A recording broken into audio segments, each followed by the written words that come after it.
Hello everyone, আসসালামু আলাইকুম। আশা করি সকলে ভালো আছেন। আমিও ভালো আছি। আজ আমি এখন বনানীতে আছি। আমি বনানী থেকে কারণ বাজার যাব। এই বনানী থেকে কারণ বাজার যেতে রাস্তার সর্বশেষ কী অবস্থা এবং রাস্তার সৌন্দর্য সব কিছু নিয়ে আলোচনা করব।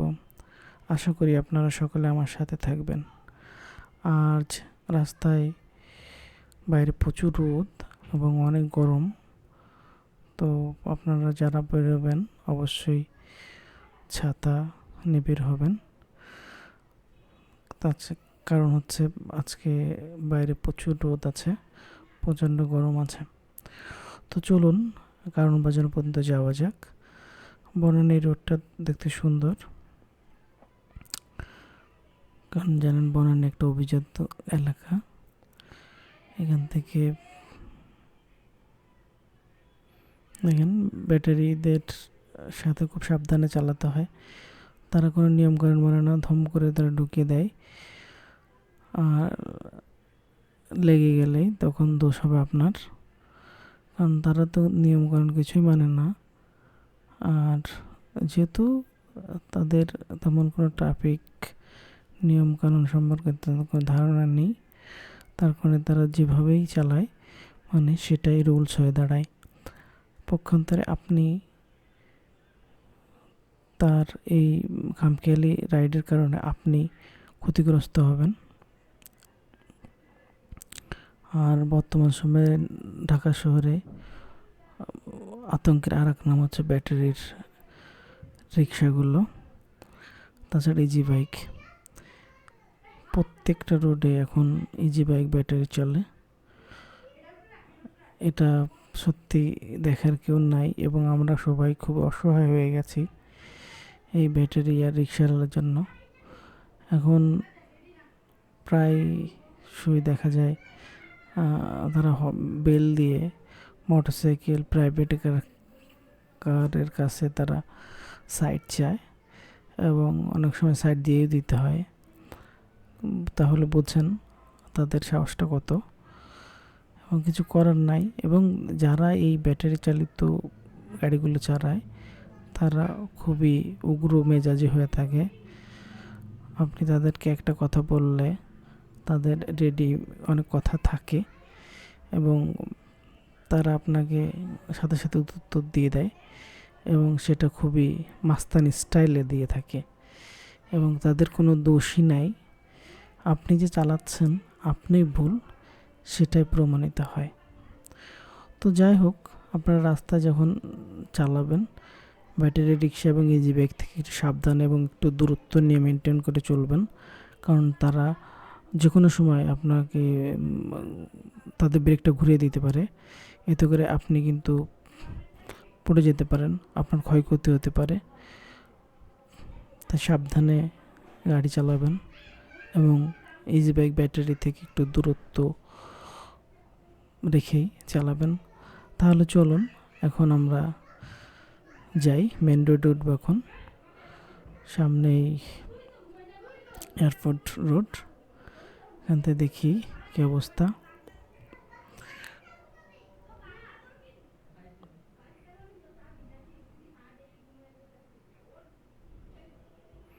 হ্যাঁ, চলে আসলাম, এখন এয়ারপোর্ট রোডে আছি। সামনে গেলেই মহাখালী ফ্লাইওভার। আমি মহাখালী ফ্লাইওভার দিয়ে যাব। তো দেখি কী অবস্থা। রাস্তা গাড়িতে একটু চাপ কম আছে,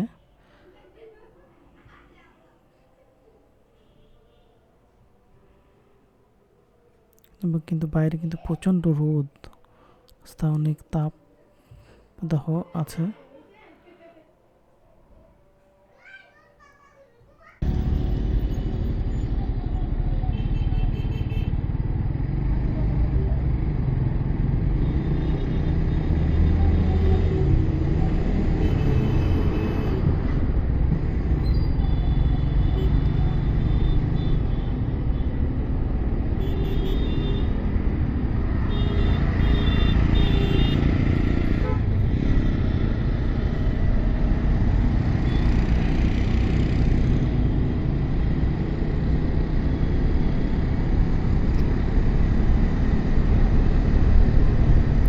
ছিল আমার ডিসিশন।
তো যাওয়া যাবে না না